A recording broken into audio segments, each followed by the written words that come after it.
It's the 1-year anniversary for Core Connection, the USACE vlog which takes you around the world to give you a peek at what the men and women working for your U.S. Army Corps of Engineers are doing. We missed last month due to Hurricane Ida activities and the 20th anniversary of September 11th.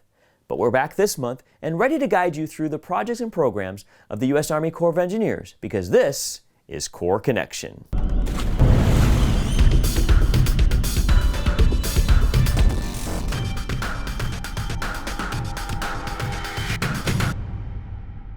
I'm Patrick Bloodgood, the host of Core Connection, and we start off taking you below the waterline as the Pittsburgh District highlights their dive team, who aren't afraid to go into murky waters to inspect the inner workings of the district's dams and locks. Michelle Sorat gives us this look at this volunteer squad of divers.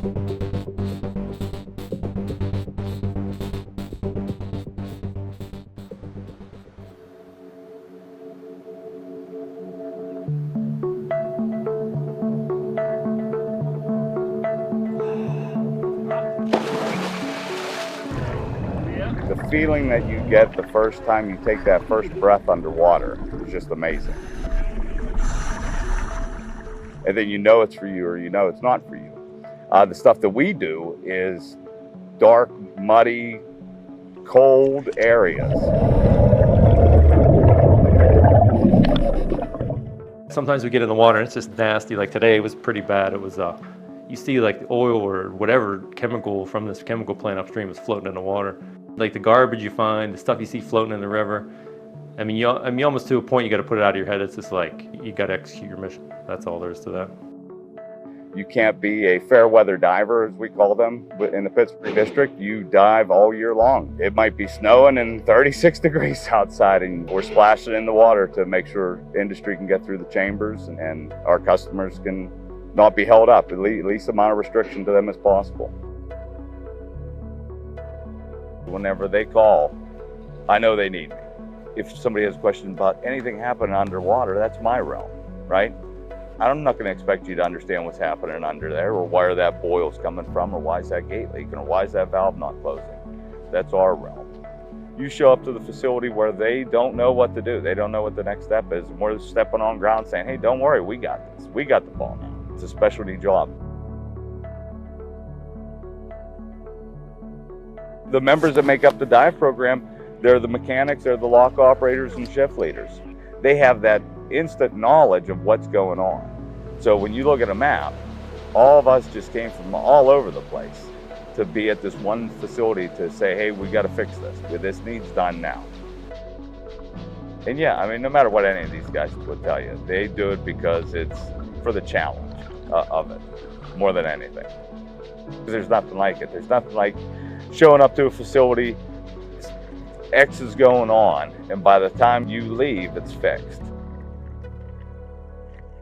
They're thanking you when their lock's out of commission because there's a problem that only necessarily a diver might be able to fix.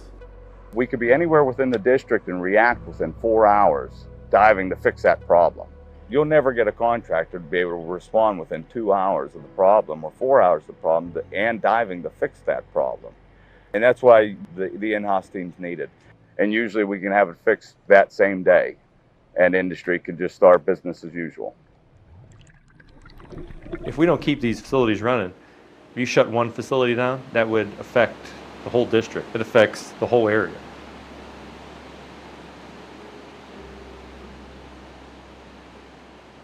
You'd shut down the river traffic, right? So you'd shut down industry. Coal can't get to where the coal needs to go, power plant shut down. What happens if the power plant shut down? Next thing you know, you hit that light switch at home, nothing's going to happen anymore. Your refrigerator's not going to work, you know, so everybody will be affected. So these locks and dams that originally were 50-year lifespan, some of them are moving into 100 years. You can just look at the failing infrastructure. The stuff's only getting older. Piping that they use, we introduce mild still and stuff like that underwater, what happens? It just starts to rust and fall apart. As a diver, we get down and we get to see the things that are mostly unseen. Anytime we're out diving, it's we're a pretty tight group, and you have to be, right? Because you're doing something that's inherently dangerous. That's going to get you.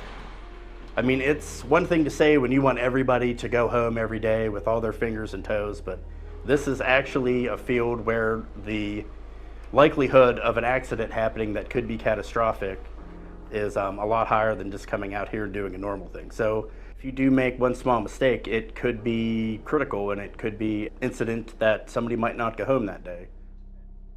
So you have to have that trust.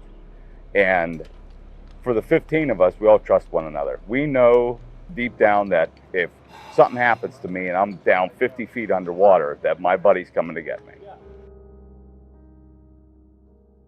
It's not just about keeping the program going, it's about these people you dive with all the time, you trust, you work together.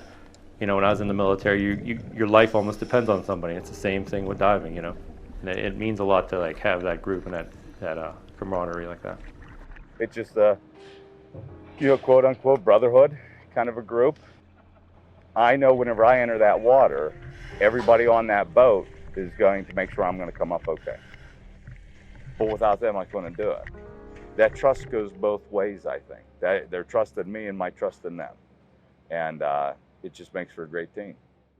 The district has 23 locks and dam projects that the team of divers look after from below the surface. Next, we stay along the waterways, but this time focus on a partnership to get navigational channels open and operational after Hurricane Ida blew through southeastern Louisiana. Teams from the Navy's Sea Systems Supervisor of Salvage and Diving are working with the U.S. Army Corps of Engineers to clear the channel of debris and damaged vessels so commerce can once again move on these vital tributaries. Bree Sanchez caught up with the team in Leeville, Louisiana as they clear the way for vessels to move again.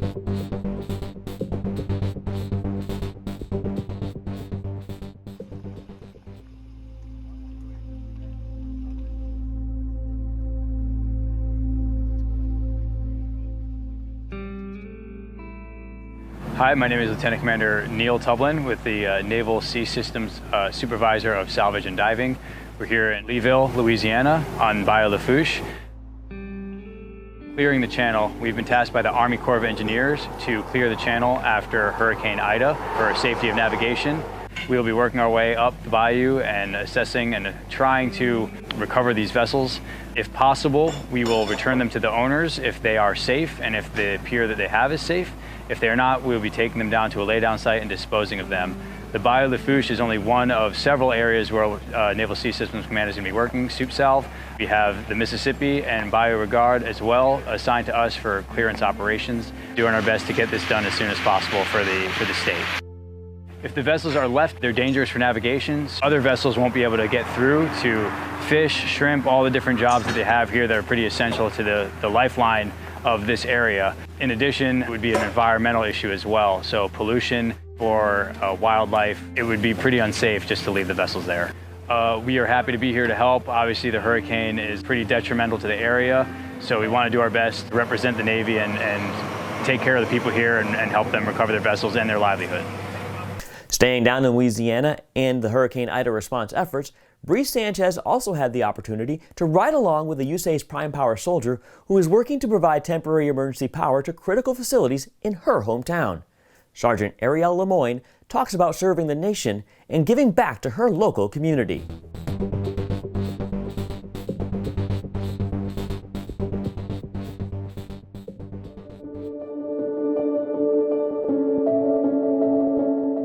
I remember after Katrina and Isaac and all of them and the devastation and the idea that I now had all this knowledge and that I could actually be part of that recovery process. I really just wanted to give back. Hi, this is Sergeant Lemoyne with the Army Corps of Engineers. I'm looking for David. So we are coming to assess some lift stations, to do an electrical assessment on some lift and pump stations. And we were told to call you. Seeing the scars that the storm has placed on the towns, you know, that I knew and loved and I grew up in, it's been very mixed feelings, you know. It's very emotional. There's so much beauty in this state, and then there's, you know, seeing just whole areas completely torn apart.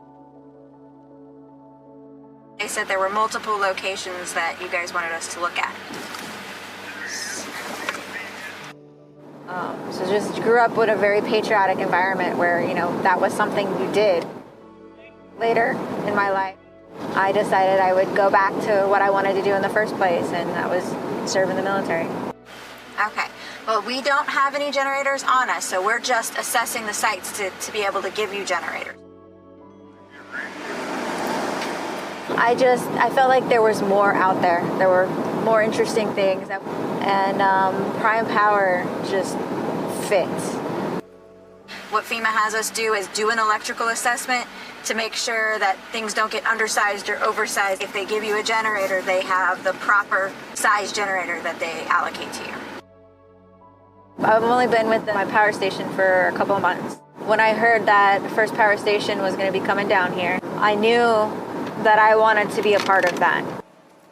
So today we did a bunch of lift stations and pump stations. We have a lot of sewer networks. And because Louisiana is so low-lying, it's very, very important that the sewer systems are constantly running. If they start to overflood, then they can actually mix in with the clean water and cause contamination. And that's why we have a lot of boil notices. Water's not getting treated. So these water systems are absolutely vital to returning things back to normalcy. It makes me proud to be from Louisiana, to know that, you know, that so many people are stepping up and thanking the linemen and thanking the Corps and, you know, are showing appreciation. And it, you know, it makes me very proud to be from Louisiana, that we're so patriotic and so welcoming. As storms like Hurricane Ida become more prevalent, USACE, along with other federal agencies, as well as universities and private researchers, are working to better predict how the nation's shorelines will handle and recover from the impacts of these powerful coastal storms. I had the opportunity to travel to Duck, North Carolina to get a first-hand look at exactly how these researchers are watching the waves and sand to help local communities better plan for future events.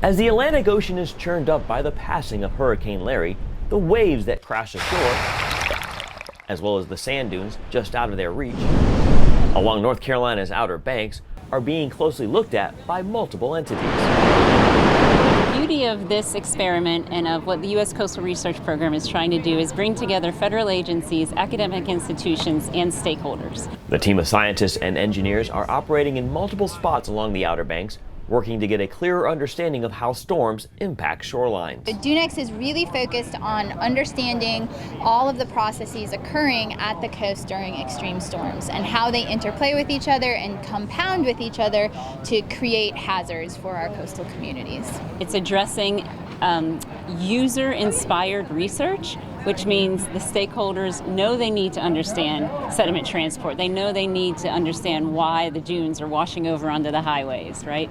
And then this research will eventually come back, it will close the circle, and it will inform those municipalities and users of science about how to better manage coastal systems for increased resilience. Scientists have deployed multiple sensors and other equipment in both upland locations and in the surf zone at the U.S. Army Corps of Engineers Field Research Facility in Duck, North Carolina, a facility that is no stranger to coastal studies.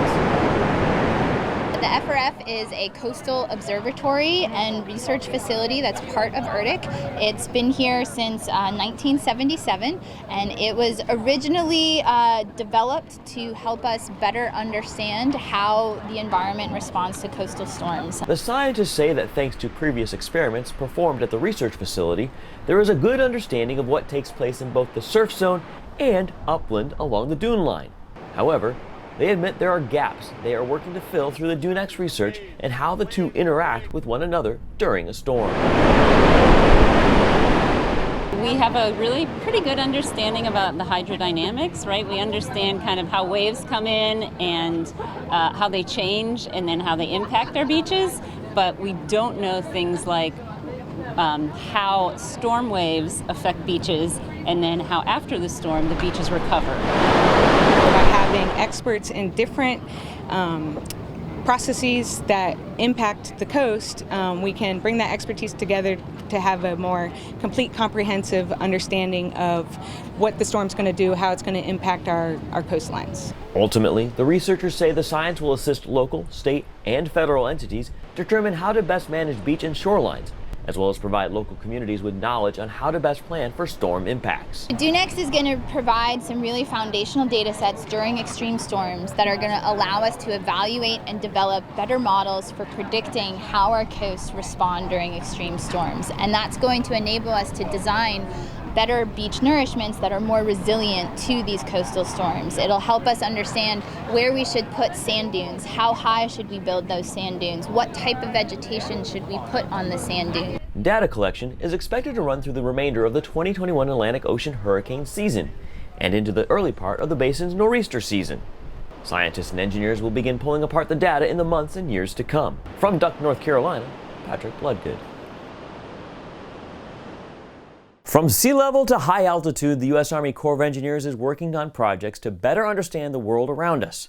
The Omaha District recently completed construction on the Army's high altitude research facility on Pikes Peak, overlooking Colorado Springs, Colorado. Frederick Hoyt takes us to dizzying heights to see this new facility.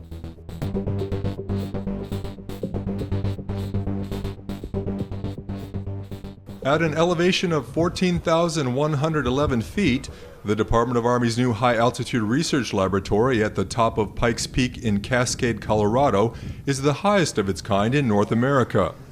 Built by the Corps of Engineers Omaha District's Fort Carson resident office team for the U.S. Army Research Institute of Environmental Medicine, this state-of-the-art research facility will help strengthen today's warfighter and optimize soldiers' health. To the best of my knowledge, this is the highest research facility in the United States. And in fact, between our building, the Harl, and the adjacent Summit House, no building has been built at this elevation. Built adjacent to and simultaneously as the new Pikes Peak Summit Complex, the research facility was officially completed on July 1st.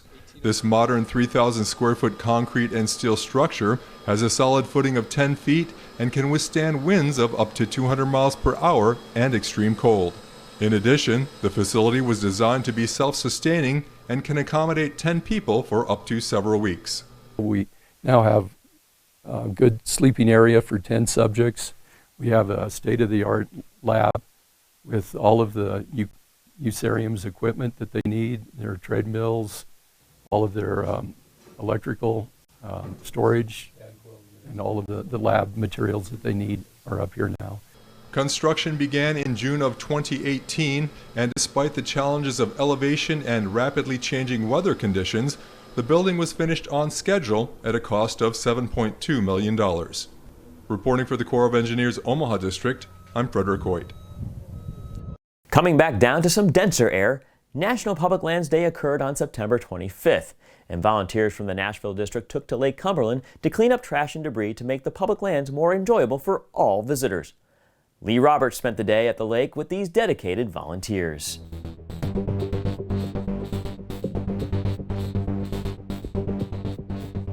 With 1,255 miles of shoreline and hundreds of coves, the effort to pick up litter seems like a daunting task, but it is one that more than 120 volunteers decided to take on because they live in local communities, recreate on the lake, and want to do their part to keep it clean. It's very important to help keep it clean, and everybody here at Pulaski County or from different counties come here to enjoy the lake, and it's important to keep it clean. A team of about a dozen volunteers from Hinkle Contracting Company collected and disposed debris from the shoreline of Waitsboro Recreation Area. The National Park Service and Kentucky Department of Fish and Wildlife Service, along with the volunteer groups like the Pulaski County High School, Future Farmers of America, and Junior ROTC, worked around the lake to bag up litter and move it to designated boat ramps. We had a lot of dumpsters get filled up, and we pulled a lot of tires out of the lake, a lot of useless trash that is polluting our lake, so I'd say today's event was a success. In one cove, the cleanup temporarily turned into a wildlife rescue when volunteer and U.S. Coast Guard Commander Jennifer Andrew discovered a trapped turtle under a pile of debris. The commander of the Coast Guard Marine Safety Unit in Paducah, Kentucky, worked to move logs pinning it down, and enjoyed seeing the freed turtle make its way back into the lake. The U.S. Army Corps of Engineers Nashville District operates and maintains the Lake Cumberland project and depends on the public to be good stewards of public lands. You know, it's never a good idea to litter. Don't throw trash out your car. everything that lands on the side of the road, if it's not picked up, when it rains, it goes down into a ditch, and the ditch flows into a stream, and the stream flows into the lake. So prevention is the key here. When the lake is full, the wind settles this trash back into coves. And then when the lake comes down, it gets trapped up here, sometimes in log piles, sometimes just scattered along the shoreline. In celebration of National Public Lands Day, volunteers collected and removed 276 bags of trash, 53 rubber tires, an old dock flotation, a metal railing with stairs, and a doghouse from Lake Cumberland. If you got trash, just keep it in your boat if you're boating. If you got trash on the bank, bring like a trash bag or something. You know, help out a little bit by picking up your own trash. This is Lee Roberts reporting for the U.S. Army Corps of Engineers on the shoreline of Lake Cumberland in south central Kentucky. Finally, it's our nation's hallowed grounds, where we honor our servicemen and women who have bravely served our nation, and it's running out of space. Our Norfolk district is working for Arlington National Cemetery on the Southern Expansion Project, allowing the cemetery to continue inurnment and interment of our nation's veterans for another 150 years.